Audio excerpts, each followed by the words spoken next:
I wasn't the bride he chose. I was the one they handed over when everything went wrong. The chandelier above me glittered like frozen stars, each crystal catching the light and throwing it back in cold, perfect reflections, and I stood beneath it in a white dress that didn't belong to me.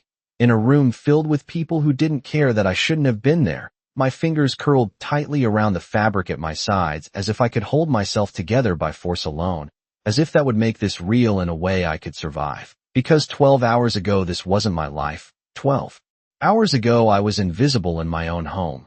Just Emily Carter, the extra daughter, the quiet one.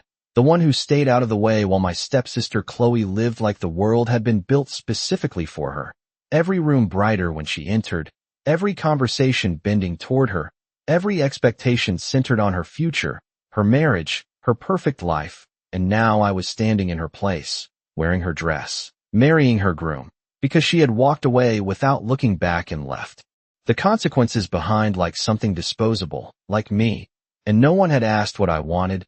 No one had paused long enough to see if I could even breathe under the weight of it. They just turned, all of them, with that same quiet agreement in their eyes, and decided I would do, because I always did, because I never said no, because I didn't matter enough to refuse. And when Adrian Volkov walked into the room, everything shifted in a way that made the air feel thinner, colder, like the temperature dropped 10 degrees just because he existed. Conversations softened, bodies straightened.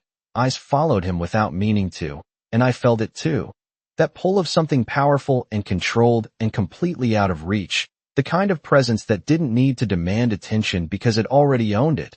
His suit was black, perfectly tailored, sharp lines against broader shoulders. His expression unreadable, not angry, not surprised, just calm in a way that felt more dangerous than anything loud. And when his gaze landed on me for the first time, I forgot how to swallow. Forgot how to move, because he didn't look confused. He didn't ask questions. He didn't even hesitate. His eyes moved over me slowly, taking in the details, the differences, the substitution, and then he stepped closer, measured, deliberate, until the distance between us was barely a foot, close enough that I could see the faint shadow of a scar near his jaw, close enough to feel the weight of his attention settle like something tangible. And for a second I thought maybe he would stop this. Maybe he would say my name wasn't the one on the contract, that I wasn't who he came for, that this wasn't how it worked, but he didn't. He just tilted his head slightly, studying me as if I were a decision already made. And when he finally spoke, his voice was low, steady, impossible to ignore. This is the replacement, and no one answered, because they didn't need to, because the silence confirmed everything. And something in his expression shifted, not softer, not kinder, just resolved, like he had weighed the situation and found it acceptable. And then he looked directly into my eyes and said the words that sealed it, simple, final, fine. She'll do. And just like that, my life stopped being mine. I did not remember walking down the aisle, only the sound of my own heartbeat, loud and uneven, like it was trying to warn me that I was stepping into something I would not be able to leave. The music faded into the background. The guests blurred into shapes and shadows, and all I could focus on was him standing at the end, waiting, not impatient, not eager, just still, like he had already accepted the outcome long before I reached him. And when I stopped beside him, close enough to feel the heat of his presence, I realized something that made my chest tighten. He did not look at me the way a groom looks at a bride. There was no warmth, no curiosity, no anticipation, only calculation. Like I was a detail in a contract he had already signed. And when the officiant began speaking, his voice steady and formal, I tried to listen, tried to understand the words that were supposed to mean something, vows, promises, commitment, but they felt empty in my ears, because none of this had been chosen, not by me, and not by him either, not really. This was an arrangement, a correction, a replacement for something that had gone wrong. And when it was time for me to speak, my throat tightened.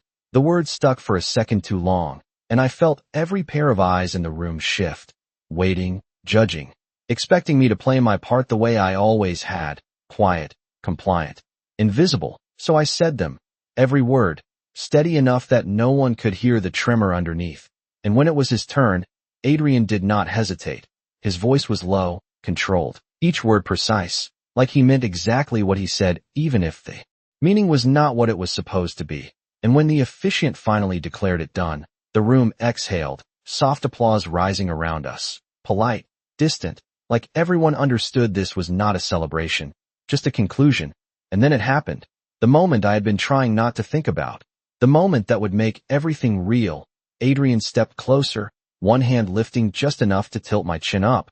Not rough, not gentle either, just deliberate, guiding my gaze to meet his. And for a second the entire room disappeared.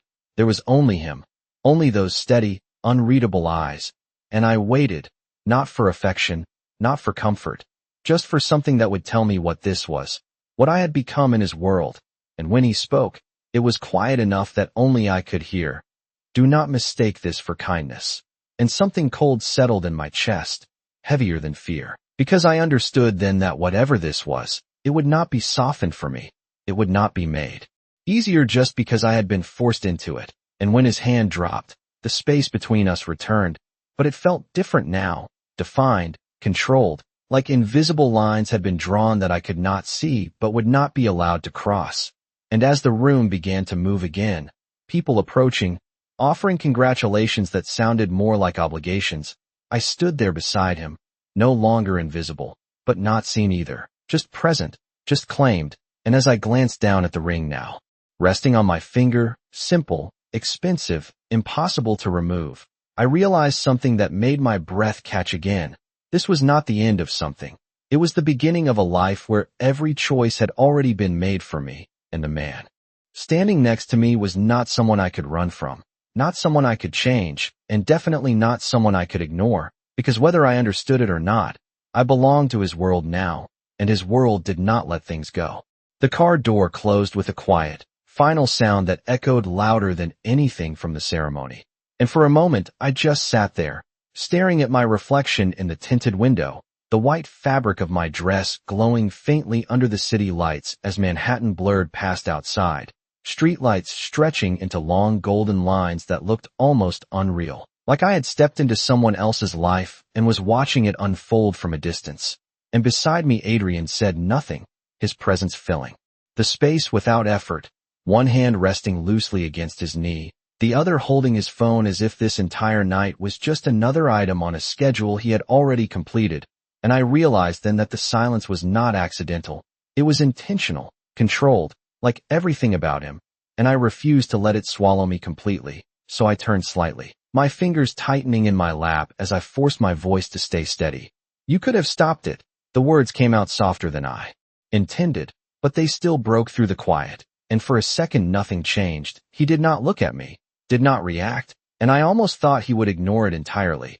But then his gaze shifted, slow, deliberate, landing on me with the same weight as before, and something about it made my breath catch again, not because it was harsh, but because it was so calm, so certain.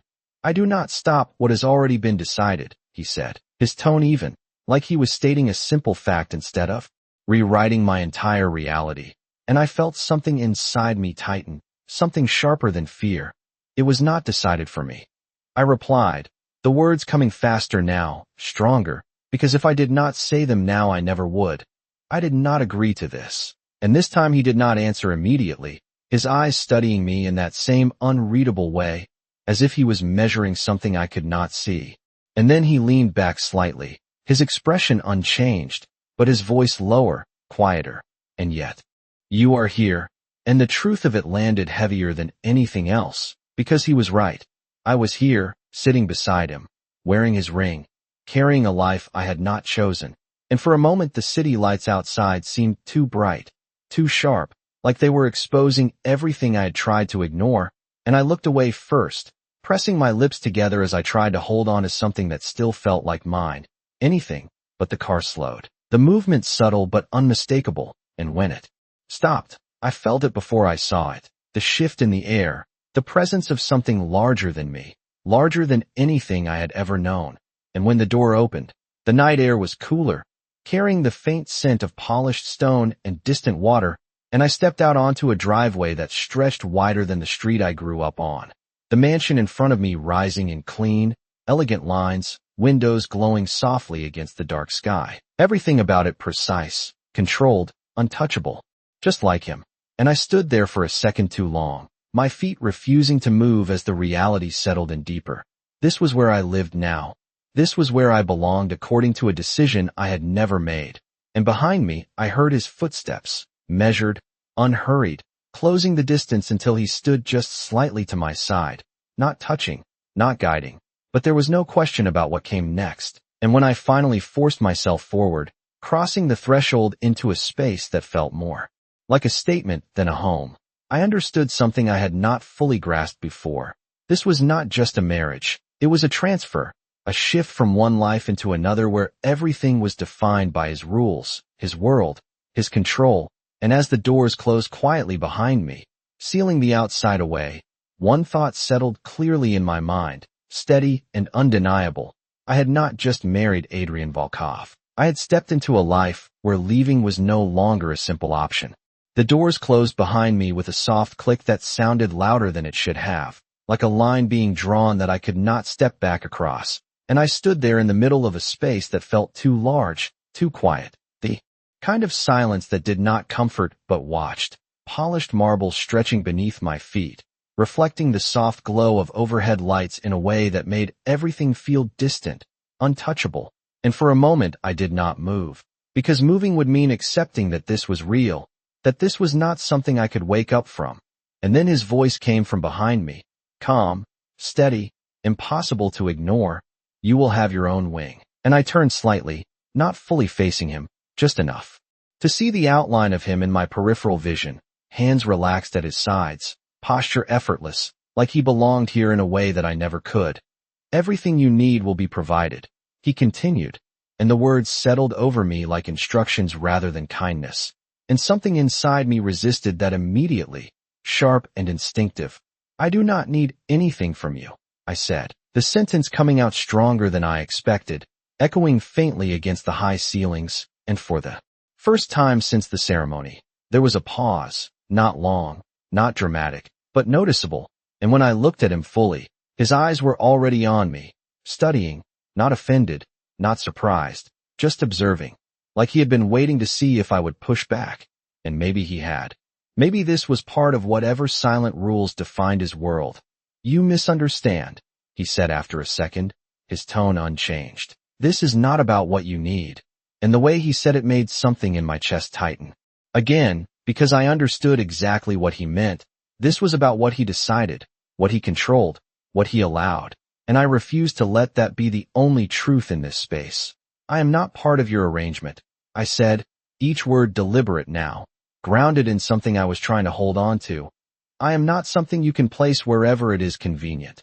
And the silence that followed was heavier this time, stretching just long enough that I became aware of my own breathing, steady but too loud in the quiet.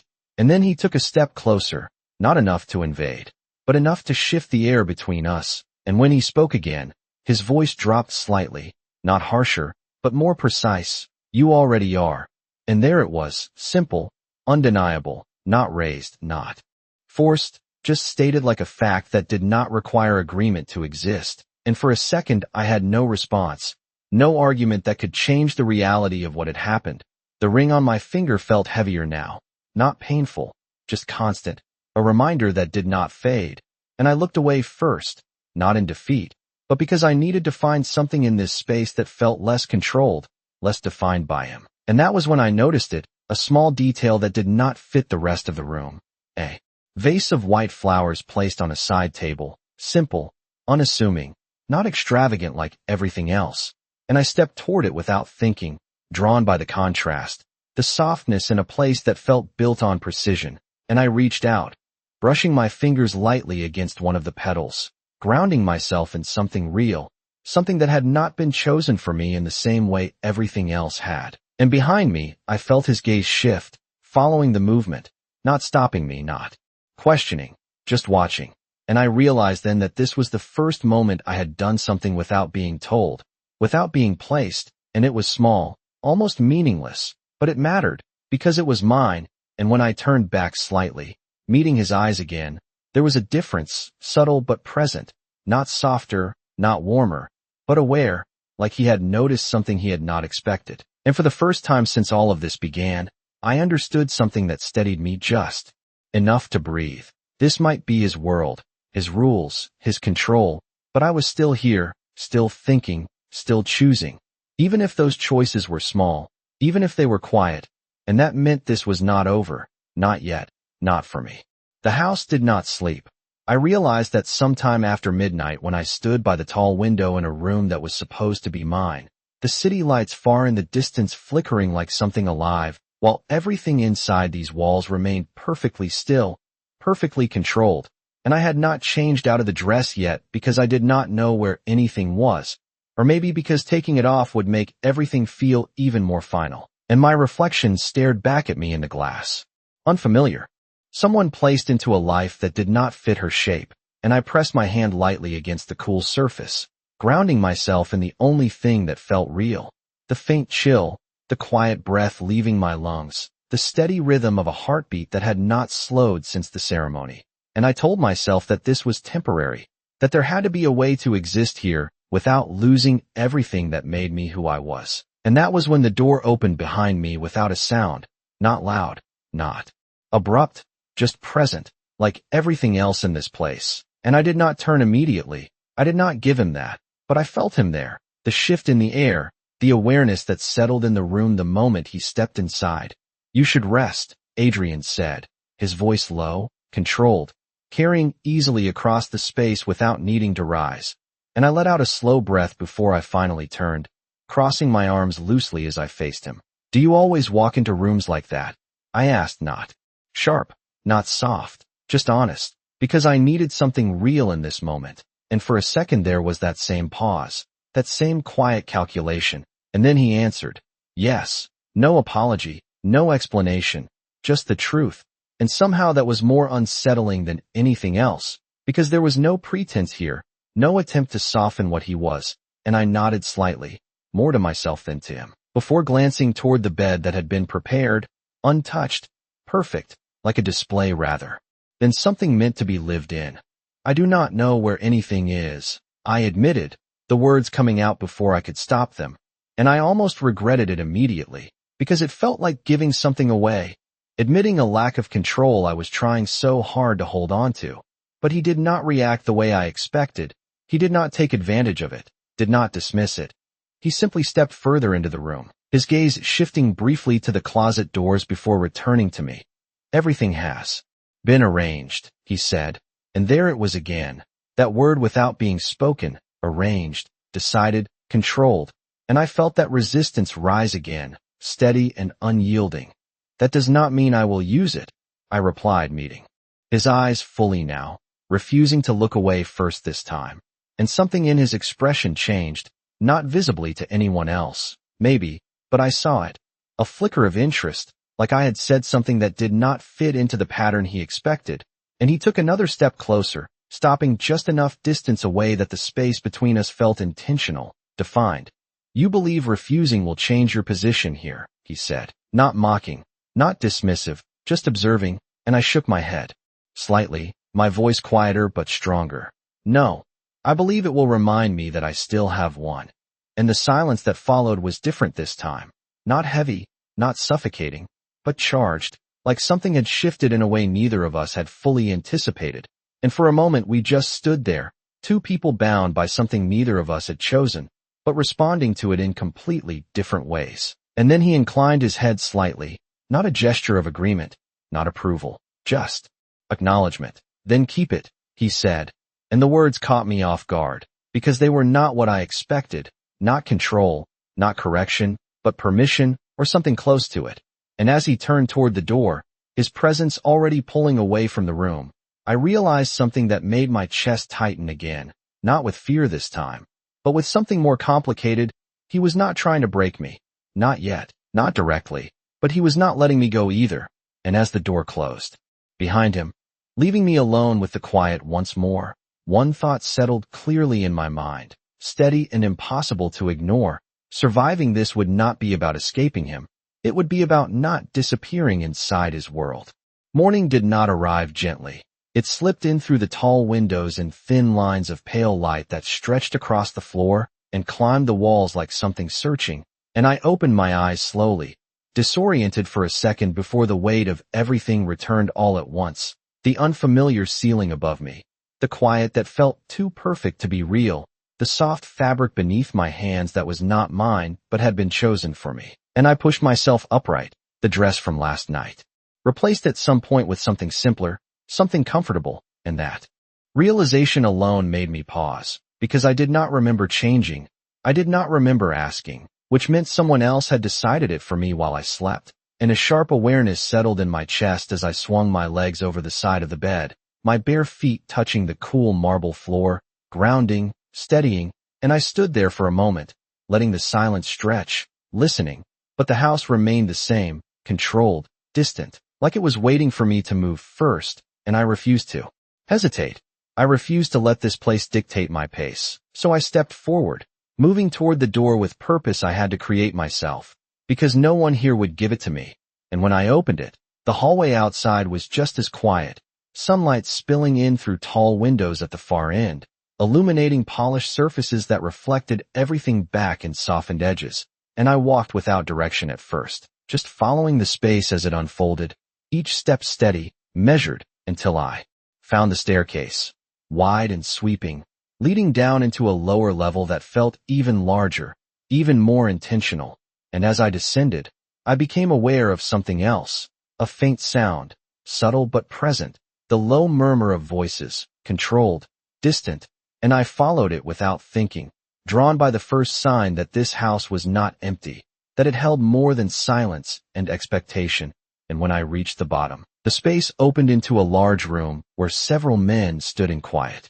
conversation, their posture straight, their attention focused, and the moment I stepped into view, it shifted, not abruptly, not dramatically, but noticeably. Conversations paused, eyes turned, and I felt it again, that awareness settling over me like a weight, not threatening, but assessing, like they were recalibrating something they had not expected to see, and before I could decide whether to retreat or continue forward, his voice cut through the space, calm, unmistakable, leave us, and the effect was immediate, the men dispersing without question, their movements efficient, controlled, until the room was empty except for him, and Adrian stood near the far side, one hand resting lightly against the back of a chair, his gaze already on me, steady, unreadable, like he had been aware of my presence long before I entered, and for a second neither of us spoke, the silence stretching between us in a way that felt different from before, not uncertain, not tense, but deliberate, like this moment had been expected, and I stepped forward slowly, stopping a few feet away, close enough to be seen, far enough to hold my ground. Do they always leave when you say so? I asked, my voice even, because I needed to understand the rules of this place if I was going to survive inside it, and his answer came without hesitation. Yes, simple, direct, like everything else about him, and I nodded slightly, absorbing that, before glancing around the room, taking in the details, the structure, the quiet authority embedded in everything. And me? I asked after a second, meeting his eyes again. Do I leave when you say so? And for the first time since I had known him, there was a pause that felt different, not calculation, not indifference, but something closer to consideration. And when he finally spoke, his voice was lower, more deliberate than before, no. And the words settled between us, heavier than I expected, because it was not control, not command, but something else entirely, something that shifted the ground just enough to make me notice. And as I stood there, holding his gaze, I realized something that made my breath steady in a way it had not since all of this began. I was not just being placed in his world, I was being watched inside it, not as a possession to be ignored, but as something he had not yet decided how to handle. And that uncertainty, small as it was, became the first real space I had to stand on. The shift happened so quietly that I almost missed it, not in the room, not in him, but somewhere inside me, like a line I had been standing behind without realizing had finally been crossed, and I held his gaze a second longer than before, not to challenge him, not to provoke anything, but because for the first time I did not feel the need to look away first, and that alone changed something, subtle but undeniable. And when I finally broke the silence, my voice was steady in a way it had not been yesterday. Then what am I supposed to do here? I asked, not as a demand, not as a plea, but as a question that needed an answer if this was going to be anything other than survival. And Adrian did not respond immediately, his eyes remaining on me, thoughtful in a way that felt new, like he was considering not just the question, but the fact that I had asked it at all. And when he finally moved, it was minimal, a slight shift of his posture, his hand brushing against the back of the chair as he stepped around it, closing a fraction of the distance between us. "You will learn," he said. And the words could have sounded like control, like a quiet command, but there was something else beneath them, something less rigid, less absolute, and I exhaled slowly, letting that settle without accepting it entirely. "That is not an answer," I replied, softer now, but no less firm, and for a second I thought he might dismiss it, might return to that same controlled distance he had held since the beginning. But instead he did something unexpected. He gestured slightly toward the room around us, toward the space, the structure, the quiet order that defined everything here. "This place runs on structure," he said, his voice even, measured. "Everyone has a role," and I followed the motion with my eyes, taking in the details I had only half noticed before, the arrangement of everything, the way nothing was out of place, the way even the silence felt organized. And I understood what he was saying without him needing to explain further. This was not just a house, it was a system, a world that functioned because everything inside it knew where it belonged. And I turned back to him, my fingers curling slightly at my sides. "And you expect me to fit into that?" I said, not as a question this time, but as a statement that held its own weight, and his gaze sharpened just enough that I noticed, not aggressive, not cold, just focused. "You already do," he answered, and there it was again, that certainty, that refusal to see this as anything other than settled, and I shook my head once, a small movement, but deliberate. "No," I said, and this time the word felt different, not defensive, not reactive, but grounded. "I am here, but that does not mean I belong to it." And the silence that followed stretched longer than before, not uncomfortable, but significant, like something important had just been placed between us, something that could not be ignored or dismissed. And for the first time since all of this began, I saw it clearly, the shift in him, small, controlled, but real, a flicker of something that looked almost like interest, like I had stepped outside the pattern he expected, and he did not know yet how to pull me back into it. And instead of correcting me, instead of shutting it down, he inclined his head, slightly, not agreement, not acceptance, just acknowledgement. And when he spoke again, his voice was quieter, more deliberate. "Then define it." And the words settled into the space between us, heavier than anything else he had said so far, because they were not control, they were a challenge, and I felt it immediately, the weight of it, the possibility inside it, because for the first time since this began, he was not telling me what I was, he was asking me to decide. And as I stood there, meeting his gaze without hesitation, one thought formed clearly in my mind, steady and unshaken. If I was going to survive in his world, I would not do it by becoming what he expected, I would do it by becoming something he could not control. The moment did not break, it stretched, quiet and steady, like something waiting to see which direction I would take, and I held his gaze as his words settled between us. Define it, not a command, not a demand, but something far more dangerous, because it meant he was giving me space, and space in a place like this was not a gift, it was a test, and I felt it immediately, the weight of it pressing against my chest, forcing me to decide who I would be inside a world that had already decided everything for me. And I did not answer right away, not because I did not have one, but because I needed it to be real, not reactive, not something shaped by him. So I let the silence sit, let it build, until it felt like something solid I could stand on. And then I spoke, my voice quieter than before but steadier than it had ever been. "I am not your obligation," I said, each word deliberate, grounded. "And I am not your solution." And something in his expression shifted again, not visibly to anyone else, but I saw it, that flicker of attention sharpening, like he was listening in a way he had not needed to before, and I took a breath, not breaking eye contact, because this mattered, more than anything that had happened since the moment I stepped into this house. "I am here because of a decision I did not make," I continued. "But that does not mean I stop making them now." And the room seemed to hold that, the quiet absorbing it without resistance, and for a second there was nothing, no interruption, no correction, just the space between us filled with something that felt new, something undefined.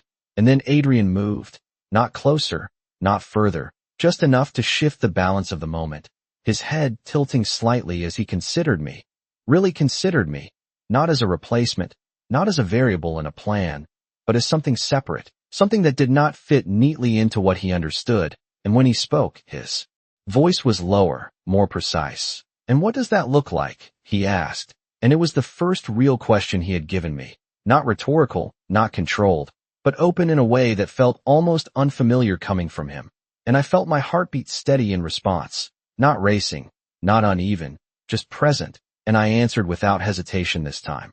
"It looks like me choosing where I stand," I said, "even if it is inside your world." And the words settled differently, not challenging, not defiant, just clear. And something in the air shifted again, subtle but undeniable, like the structure around us had adjusted slightly to accommodate something it had not anticipated.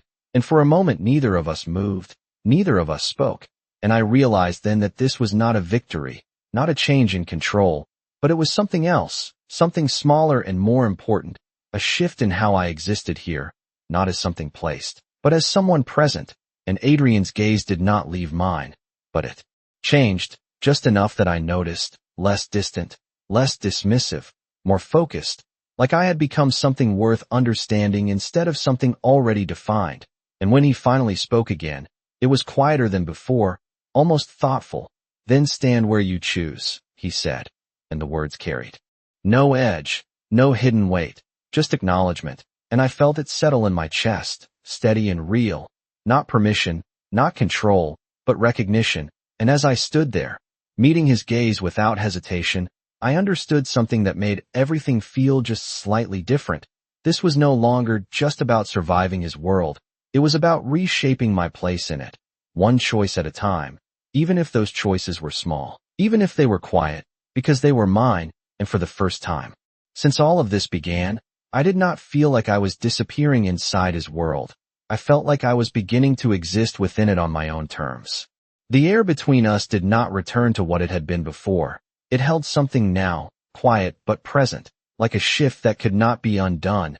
And I felt it in the way I stood, in the way I breathed, steady instead of uncertain, grounded instead of lost. And Adrian did not look away, his gaze remaining on me with a focus that was no longer distant, no longer indifferent, but something sharper, something aware, like he was seeing me for the first time, without the weight of expectation already placed over me.